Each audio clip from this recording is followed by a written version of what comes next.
এটা হচ্ছে ইলিশ মাছ ভাজা, আর এটা হচ্ছে স্ট্রিং বিনস আলু দিয়ে ভাজি করেছি, আর এটা হচ্ছে বড় মাছ। এটাকে একটু পেঁয়াজ, কাঁচামরিচ, ধনে পাতা দিয়ে বেরেস্তা করে দিয়েছি। এটা হচ্ছে ঢ্যাঁড়স ভাজি, আর এটা হচ্ছে আমার অনেক ফেভারিট একটা ফুড। এটা হচ্ছে কচু দিয়ে ইলিশ মাছ, আর এটা হচ্ছে সমুদ্রের বাল্লা মাছের গুঁড়া, ছোট বাল্লা।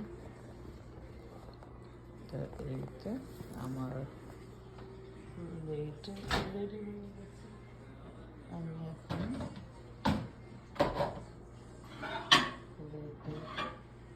তরকারি নিয়ে নিব।